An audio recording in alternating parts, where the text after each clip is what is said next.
लाख दलदल हो पाँव जमाए रखिए, हाथ खाली सही पर ऊपर उठाए रखिए।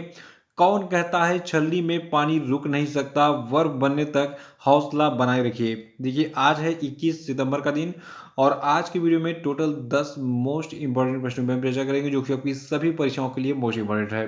तो शुरू से लास्ट तक वीडियो में रहिए और इस वीडियो को पूरा देखने के बाद आप इसकी पीडीएफ फाइल को डाउनलोड कर सकते हैं वीडियो के डिस्क्रिप्शन बॉक्स से और हमारे टेलीग्राम चैनल से भी।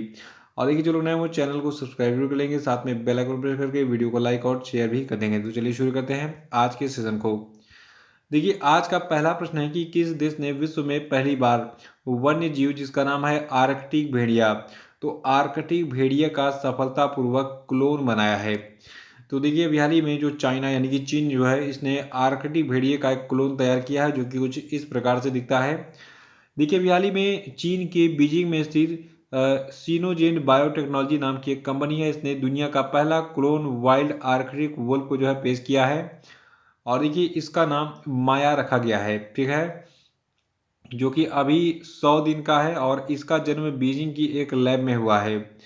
और देखिए जो माया है यहाँ पे फोटो इसकी दिख रही है, तो माया की दाता कोशिका एक जंगली मादा आर्कटिक भेड़िए की त्वचा के नमूने से आई थी जिसे कनाडा से हार्बिन पोलरलैंड लाया गया था। तो इसको याद रखिएगा। और अगला है कि भारतीय नौसेना ने 2023 की सेना दिवस परेड को किस क्षेत्र में ट्रांसफर कर दिया है। तो देखिए जो आपका 2023 का सेना दिवस परेड होगा ये आपका दक्षिणी कमान में होगा। न्यूज़ को थोड़ा सा डिटेल में देखेंगे। देखिए जो इंडियन आर्मी यानी कि भारतीय सेना है तो उसके कई सारे कमान है, दक्षिणी कमान, पूर्वी कमान, उत्तरी कमान और सेंट्रल कमान, ठीक है।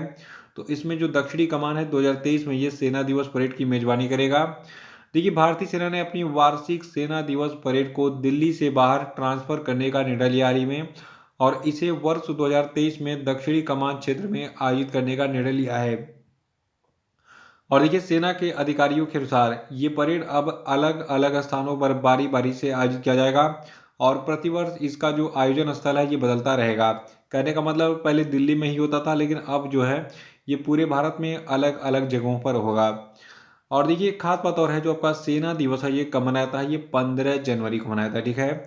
याद रखिएगा 15 जनवरी को हर साल भारतीय सेना दिवस के तौर पर मनाया जाता है। और नेक्स्ट है कि हाल ही में किस राज्य ने राज्य सरकार के कर्मचारियों के लिए महंगाई भत्ते में 3% की वृद्धि के प्रस्ताव को मंजूरी दी। तो देखिए उड़ीसा की जो सरकार है इसने कहा है कि राज्य सरकार के जितने भी कर्मचारी होंगे इनके लिए महंगाई भत्ते में 3% बढ़ोतरी की जाती है। देखिए उड़ीसा के मुख्यमंत्री का नाम क्या है, नवीन पटनायक। इन्होंने उड़ीसा के जितने भी राज्य कर्मचारी हैं उनको एक नई सौगात दी है और इन्होंने महंगाई भत्ते यानी कि डीए में 3% की जो वृद्धि की है इसके बाद जो है अब क्या हो जाएगा, टोटल जो महंगाई भत्ता है ये 34% हो जाएगा, क्योंकि पहले 31% था, इसमें 3 प्लस हो गया है। तो अब उड़ीसा में जो है राज्य सरकार के कर्मचारियों का महंगाई भत्ता 31% से बढ़कर 34% यानी कि 3% बढ़ गया है। और देखिए उड़ीसा के गवर्नर कौन है, गणेशी लाल हैं और उड़ीसा की राजधानी भुवनेश्वर है। मुख्यमंत्री का नाम तो हमने बता ही दिया है। उड़ीसा की टोटल जनसंख्या है 4.37 करोड़। चौथा प्रश्न है कि किस भारतीय राज्य ने नीति आयोग की तर्ज पर राज्य स्तरीय संस्थान स्थापित करने की घोषणा की है। तो देखिए जो महाराष्ट्र है इसने नीति आयोग की तर्ज पर राज्य स्तरीय संस्थान स्थापित करने की घोषणा की है। देखिए महाराष्ट्र में नीति आयोग की तर्ज पर एक राज्य स्तरीय संस्थान स्थापित किया जाएगा और ये जो संस्थान बनेगा ये राज्य में स्वास्थ्य, कृषि, शिक्षा, पर्यावरण, रोजगार जैसे क्षेत्रों में भारी बदलाव लाने में मदद करेगा। देखिए महाराष्ट्र के जो गवर्नर हैं इनका नाम क्या है, भगत सिंह कोश्यारी और चीफ मिनिस्टर हैं एकनाथ शिंदे और महाराष्ट्र की राजधानी क्या है, मुंबई। पांचवा प्रश्न आज का है कि भारतीय नौसेना के द्वारा 19 सितंबर 2022 को किस नौसेना जहाज को सेवा मुक्त किया गया जिसने 32 साल तक अपनी सेवाएं दी थी। तो देखिए इस नौसैनिक जहाज का नाम है INS अजय P34। याद रखिएगा भारतीय नौसेना ने 19 सितंबर 2022 को INS अजय P34 को जो है सेवा मुक्त कर दिया 32 साल की सेवा देने के बाद। और एक खास बात और है, देखिए ये जो सेवा मुक्त करने का समारोह था ये समारोह मुंबई के नेवल डॉकयार्ड में पारंपरिक तरीके से आयोजित किया गया था। और देखिए जो INS अजय इसके बारे में खास बात यह है कि INS अजय जो है ये 23वें पेट्रोल वेसल स्क्वाड्रन का हिस्सा था और 24 जनवरी 1990 को तत्कालीन यूएसएसआर में पोर्टी जॉर्जिया में कमीशन किया गया था। छठवां प्रश्न है कि हाल ही में भारत के प्रधानमंत्री नरेंद्र मोदी ने किस राज्य में बीजेपी मेयर कॉन्क्लेव का उद्घाटन किया? तो देखिए गुजरात में जो है बीजेपी मेयर कॉन्क्लेव का उद्घाटन किया गया था हाल ही में पीएम मोदी के द्वारा। और देखिए पीएम मोदी ने गुजरात के गांधीनगर में 2 दिवसीय भाजपा महापौर यानी कि मेयर सम्मेलन का उद्घाटन किया था। और एक खास बात और है, देखिए ये सम्मेलन गांधीनगर में आयोजित किया गया था और गांधीनगर में अपने संबोधन के दौरान पीएम मोदी ने भाजपा के नेतृत्व वाले नगर निगमों के महापौरों से अपने शहरों के समग्र विकास पर ध्यान केंद्रित करने को कहा। और देखिए गुजरात के बारे में अगर बात करें तो गुजरात की कैपिटल क्या है? गांधीनगर, जहां पर अभी हाल ही में ये बीजेपी मेयर कॉन्क्लेव आयोजित किया गया था। और गुजरात के गवर्नर हैं आचार्य देवव्रत और गुजरात के मुख्यमंत्री हैं भूपेंद्र भाई पटेल। और पॉपुलेशन गुजरात की कितनी है? 6.27 करोड़। सातवां प्रश्न की विश्व कुश्ती चैंपियनशिप में 4 पदक जीतने वाले पहले भारतीय कौन बन गए? तो देखिए विश्व कुश्ती चैंपियनशिप में 4 पदक जीतने वाले पहले भारतीय बजरंग पुनिया बन गए हैं। देखिए बजरंग पुनिया ने 18 सितंबर 2022 को विश्व कुश्ती चैंपियनशिप में कांस्य पदक जीतकर विश्व कुश्ती चैंपियनशिप में 4 पदक जीतने वाले ये एकमात्र भारतीय बन गए। देखिए बजरंग पुनिया ने कुल 65 किलोग्राम भारोत्तोलन में जो है ये कांस्य पदक अपने नाम किया। और जो भारतीय रेसलर बजरंग पुनिया इन्होंने प्यूर्टो रिको के सेबेस्टियन सी रिवेरा को 11-9 से हराया इस चैंपियनशिप में। और ये जो है रिकॉर्ड बना दिया। याद रखेगा विश्व कुश्ती चैंपियनशिप में 4 पदक जीतने वाले पहले भारतीय पहलवान कौन है? बजरंग पुनिया। आठवां प्रश्न है कि हाल ही में किस देश को टाइफून नानमाडोल के कारण जो है बचाव व निकासी की चेतावनी जारी की गई? देखिए टाइफून का अर्थ होता है तूफान। तो अभी हाल ही में एक तूफान जापान में आया है जिसका नाम है नानमाडोल। ठीक है, याद रखेगा इसको।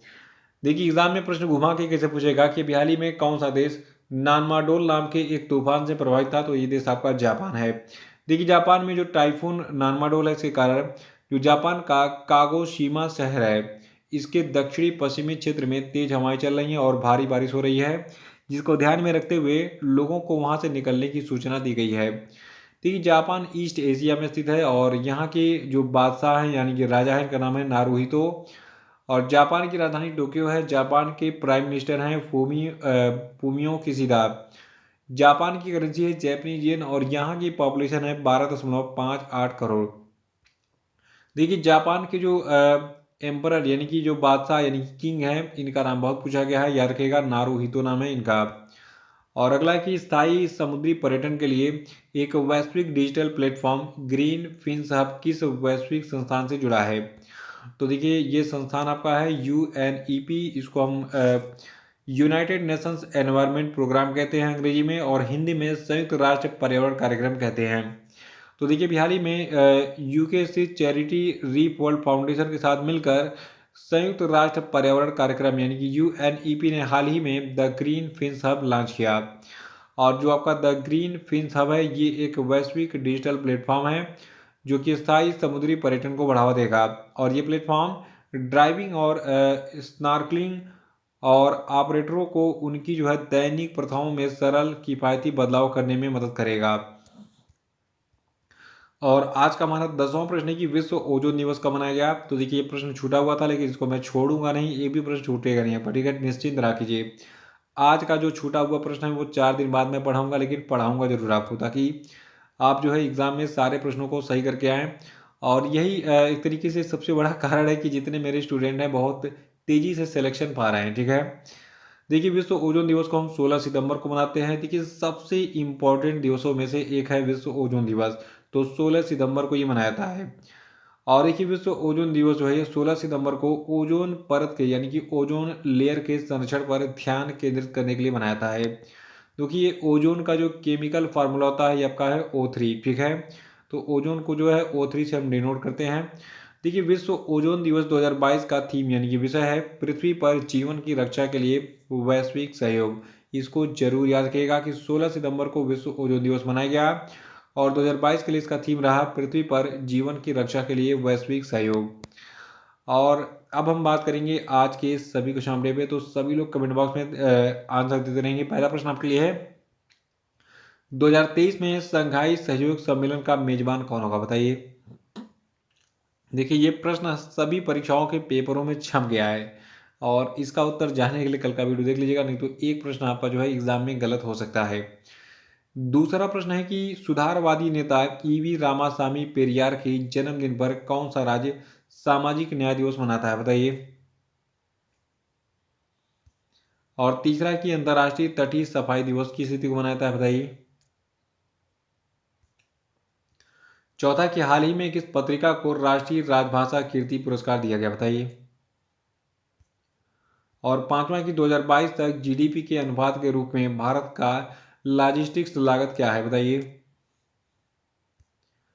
और अब हम बात करेंगे कल के पूछे गए सभी क्वेश्चन के सही उत्तरों की।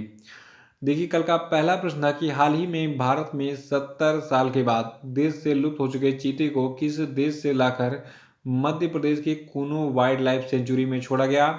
तो देखिए देश आपका नामीबिया है, जहाँ से जो है अभी हाल ही में भारत में जो है चीते लाए गए और इन चीतों को कहाँ छोड़ा गया, इनको छोड़ा गया है कूनो वाइल्ड लाइफ सेंचुरी में, जो कि आपका मध्य प्रदेश में स्थित है। दूसरा था कि हाल ही में किस देश के अनुभवी टेनिस खिलाड़ी रोजर फेडरर ने टेनिस से संन्यास ले लिया। तो देखिए रोजर फेडरर स्विट्जरलैंड के टेनिस खिलाड़ी हैं। और देखिए अभी हाल ही में जो आपका तमिलनाडु है, तो ये भारत की पहली सरकारी स्कूली छात्रों के लिए नाश्ता योजना इसने शुरू की है। यानी कि किसी भी अभी भारतीय राज्य ने सरकारी स्कूली छात्रों के लिए नाश्ता योजना नहीं शुरू की थी, तो इस योजना को शुरू करने वाला तमिलनाडु पहला राज्य है। और देखिए अंतर ब्रांड इंडिया 2022 के अनुसार भारत का सबसे मूल्यवान ब्रांड बन गया है टीसीएस, यानी कि टाटा कंसल्टेंसी सर्विसेज।